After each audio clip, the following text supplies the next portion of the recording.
Assalamualaikum warahmatullahi wabarakatuh. Waalaikumsalam warahmatullahi wabarakatuh. Di sini saya dan rekan saya akan menjelaskan konsep birokrasi dalam organisasi. Sebelum itu, perkenalkan, nama saya Muhammad Atikas Abdul Fasha dan rekan saya Muhammad Firdinan Adnan Syakir dengan NIM 0601 0324 068. Selanjutnya kita langsung masuk ke pembahasan. Itu kita ada 3 pembahasan. Yang pertama ada pengertian birokrasi, yang kedua ada fungsi birokrasi, dan yang ketiga reformasi birokrasi dalam publik. Langsung masuk ke pengertian birokrasi. Nah, birokrasi sendiri berasal dari kata berau yang berarti meja atau kantor, dan kata kratein yang berarti pemerintah. Pada mulanya istilah ini digunakan untuk menunjuk pada sistematika kegiatan kerja yang diatur atau diperintah oleh suatu kantor melalui kegiatan-kegiatan administrasi menurut Ernawan 1988. Dalam konsep bahasa Inggris secara umum, birokrasi disebut dengan civil service. Selain itu juga sering disebut dengan public 188 sektor. Public service atau public administration. Secara umum, birokrasi dapat diartikan sebagai suatu organisasi yang memiliki rantai komando dengan bentuk piramida, di mana lebih banyak orang berada di tingkat bawah daripada tingkat atas.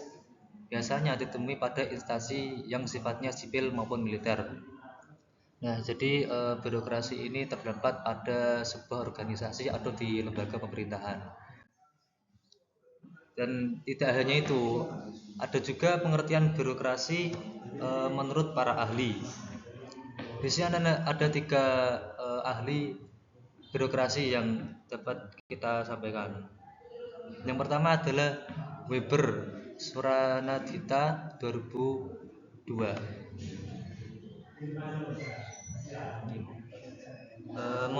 Menurutnya, birokrasi adalah sebagai salah satu sistem otorita yang ditetapkan secara rasional oleh berbagai peraturan.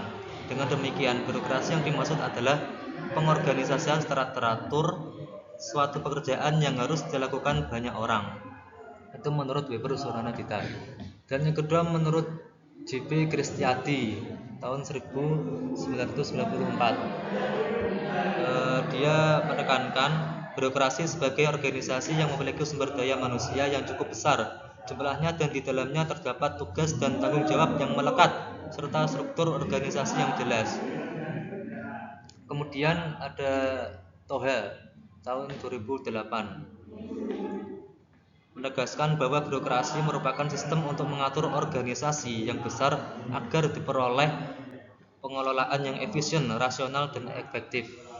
Apabila melihat dari beberapa pengertian birokrasi yang telah disampaikan, maka dapat dikatakan bahwa birokrasi adalah organisasi yang melayani dan cara agar memperoleh tujuan yang diinginkan dengan berkoordinasi secara sistematis dalam berbagai kegiatan. Berikutnya masuk ke fungsi birokrasi dalam organisasi. Yang pertama itu ada fungsi administrasi. Apa itu fungsi administrasi? Yaitu pemerintahan modern meliputi administrasi pelayanan, pengaturan, perizinan, dan pengumpulan informasi. Dengan fungsi administrasi yang dimaksud bahwa fungsi sebuah birokrasi adalah mengimplementasikan undang-undang yang telah disusun oleh legislatif secara penafsiran atas undang-undang tersebut oleh eksekutif. Dengan demikian, administrasi berarti pelaksanaan kebijakan umum suatu negara di mana kebijakan umum itu sendiri telah dirancang sedemikian rupa guna mencapai tujuan negara secara keseluruhan. Yang kedua, ada fungsi pelayanan. Birokrasi sebenarnya dirancang untuk melayani masyarakat atau kelompok tertentu. Bukan Meteorologi dan Geofisika Indonesia, Badan Meteorologi dan Geofisika Indonesia atau disingkat BMKG adalah contoh yang baik. Tugas mereka adalah mewakili kepentingan penduduk yang harus pindah atau mengungsi dari kemungkinan bencana alam. sampai batas tertentu. Beberapa badan usaha milik negara seperti PJKA dan layanan pos dan telekomunikasi juga menjalankan fungsi pelayanan publik ini. Jadi fungsi pada birokrasi ini juga sangat penting untuk di dalam organisasi. Selanjutnya yang ketiga. yang nomor 3 yaitu fungsi pengaturan. Fungsi pengaturan dalam sebuah lembaga pemerintah biasanya birokrasi lebih ditujukan kepada kesejahteraan masyarakat. Dalam melaksanakan setiap tugas dalam bidang masing-masing, lembaga mempunyai birokrasi yang sangat baik yang akan ditetapkan pada dua pilihan, yaitu kepentingan individu dan kepentingan masyarakat secara keseluruhan. Kedua keputusan ini biasanya sebagai tolak ukur penting sebuah lembaga atas tercapainya tujuan birokrasi yang telah disepakati. Yang nomor keempat yaitu fungsi pengumpulan informasi. Informasi tersebut dibutuhkan untuk dua tujuan utama. Apakah dalam kebijakan yang telah ditetapkan oleh lembaga yang dinaungi oleh birokrasi biasanya terdapat skala besar atau apakah kebijakan baru perlu dibuat lagi untuk memenuhi kesempurnaan yang telah ditetapkan. Kebijakan baru perlu dirumuskan oleh pemerintah berdasarkan situasi aktual. Oleh karena itu, organisasi birokrasi yang memimpin implementasi kebijakan publik perlu menyediakan data tentang kedua masalah ini, seperti halnya masalah kasus penipuan dan pemerasan dalam penerbitan surat izin mengemudi. Kedua hal ini masalah terus meningkat apabila birokrasi yang bekerja belum sesuai dengan acuan setiap bagian dalam lembaga pemerintahan.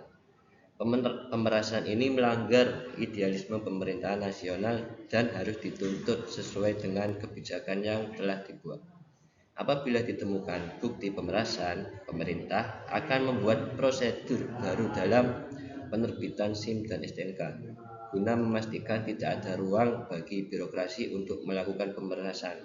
Jadi fungsi pengumpulan informasi biasanya lebih sering disalahgunakan oleh lembaga, yang mana birokrasi tersebut masih belum bisa mengatur keseluruhan informasi secara tepat dan akurat.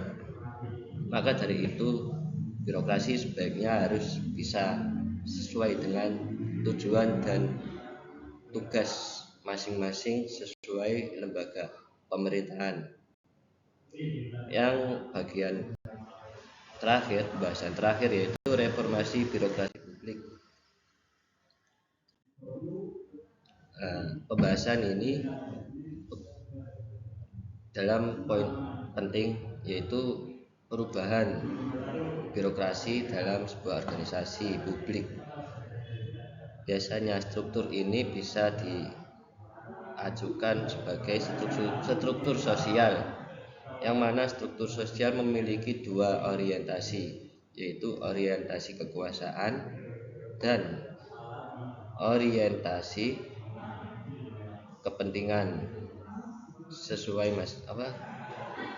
orientasi kepentingan masyarakat. Jadi orientasi kekuasaan adalah bagian penting dari struktur kekuasaan, yang mana memiliki dua cabang, yaitu otoritas hukum rasional maupun otoritas tradisional. Otoritas hukum rasional, birokrasi lebih cenderung bergantung pada peraturan dan undang-undang yang diakui secara resmi oleh peraturan daerah atau pemerintah daerah. Yang kedua yaitu otoritas tradisional yang lebih dikaitkan dengan sejarah, adat istiadat, tradisi, budaya sesuai dengan situasi lingkungan masyarakat tersebut. Kedua hal ini birokrasi bisa jalan sesuai dengan aliran pemahaman kedua otoritas tersebut. Dan pada umumnya reformasi ini lebih cenderung terhadap perubahan yang lebih menguntungkan kepada masyarakat. Untuk itu birokrasi yang sesuai dengan teori Max Weber yang telah ditetapkan, yaitu reformasi birokrasi publik alangkah baiknya sesuai dengan pacuan struktural dalam sebuah organisasi, dan setiap individu mampu bekerja sama dalam lembaga tersebut untuk mementingkan mana yang kemaslahatan umum dan kepentingan diri sendiri. Jadi ada tambahan, yaitu secara deskriptif dilapangkan budaya organisasi dan perilaku birokrasi sudah berjalan dan memberikan andil yang besar terhadap efektivitas organisasi. Budaya organisasi lebih besar memberikan andil dibandingkan dengan perilaku birokrasi. Artinya budaya organisasi harus menjadi prioritas perhatian para pejabat agar efektivitas organisasi seluruh instansi. Kesimpulan dari pembahasan birokrasi, konsep birokrasi dalam sebuah organisasi, yaitu menganalisis konsep birokrasi dalam organisasi ini dapat diketahui dengan pengertian itu sendiri secara hakiki, tanpa ada penyalahgunaan dalam maksud birokrasi pada umumnya, yaitu pengertian birokrasi sendiri yaitu suatu struktur tatanan atau skema pembagian kerja dan struktur hierarkis dalam suatu organisasi, dan penting untuk dilaksanakan sesuai dengan cara yang telah ditentukan supaya menjadi lebih tertib dan teratur. Tidak hanya pengertian saja, dalam kamus KBBI pengertian dari perspektif atau pendapat para ahli birokrasi yang sudah dijelaskan di makalah ini. Yang kedua, kita juga mengetahui fungsi birokrasi dalam organisasi yang terbagi ada 4 fungsi, yaitu fungsi administrasi, fungsi pelayanan, fungsi pengaturan, dan pengumpulan informasi. Keempat fungsi ini berlaku terhadap semua model organisasi, maupun itu organisasi formal, organisasi informal maupun non formal. Semua pasti terdapat 4 fungsi ini dan memiliki tujuan masing-masing. Selanjutnya yang ketiga, dapat mengetahui dan mengenal reformasi birokrasi publik dapat dipahami. Reformasi ini adalah pengaruh dan perubahan yang positif dalam birokrasi publik, atau bisa dikatakan upaya pemerintahan untuk mengubah sistem penyelenggaraan pemerintahan, terutama dalam aspek kelembagaan, ketatalaksanaan, dan sumber daya manusia. Maka untuk menciptakan birokrasi melaksanakan pelayanan publik dengan baik dan efektif, para birokrat yang melaksanakan sistem birokrasi hendaknya memahami fungsi-fungsi dari birokrasi dalam tatanan pemerintahan, di mana birokrasi berfungsi sebagai fungsi pelaksanaan administrasi yang sudah dijelaskan tadi, ada 4 fungsi. Nah, itulah tadi tentang menganalisis konsep birokrasi dalam organisasi. Semoga penjelasan tadi bermanfaat bagi kita semua. Alhamdulillah. Sekian kami dari kelompok 9 pamit undur diri. Apabila ada pernyataan ataupun pemahaman yang kurang tepat mengenai birokrasi, mohon dimaafkan karena kami berdua masih dalam tahap belajar. Untuk itu kami ucapkan terima kasih. Sekian dari kelompok 9. Wassalamualaikum warahmatullahi wabarakatuh.